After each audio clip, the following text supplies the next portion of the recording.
रात्रीचे फक्त 8:15 झालेले होते, पण अमेरिकेचे सगळे रस्ते अगदी सामसूम असतात आणि आम्ही गेलो होतो मोठमोठ्या घरांच्या बाहेर हॅलोवीनचं कसं डेकोरेशन केलं ते पाहायला.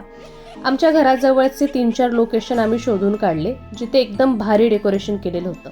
त्यातलं पहिलं हे होतं. ख्रिसमसचं डेकोरेशन याआधी मी असं मोठं पाहिलं होतं, पण हॅलोवीनचं डेकोरेशन इतकं मोठं मी पहिल्यांदाच पाहिलं. मस्त केलं होतं एकदम.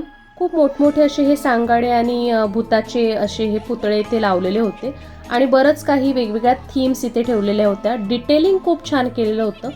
कबर, मग कॅन्डल्स, मग साईटवर काम करताना दिसणारी भूतं, असं बरंच काय काय होतं. बाजूला गाडी लावून आपण हे सगळं बघू शकतो. तिथून आम्ही आणखी पुढे फिरत फिरत गेलो. काही घरांचं थोडं बेसिक डेकोरेशन होतं. हे एक घर होतं, इथे भरपूर असे सांगाडे त्याने लावले होते आणि काहीतरी एक थीम होती समथिंग. पण कुठे कुठे आणि काय काय त्यांनी सांगाडे बसवलेले होते.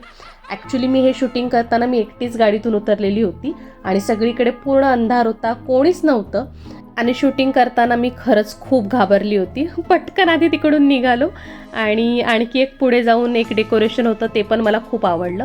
एकंदरीत हॉन्टेड फील येईल असं हे सगळं डेकोरेशन इथे करतात. आणि सिंक्रोनाइज लाईट शो होता. आपल्या रेडिओ चॅनलवर या गाण्याच्या बीटनुसार ती लाईटिंग चालते. मस्त होतं सगळं, छान वाटलं. जरा हॅलोवीनचं वेगळं डेकोरेशन यावेळेस आम्हाला बघायला मिळालं.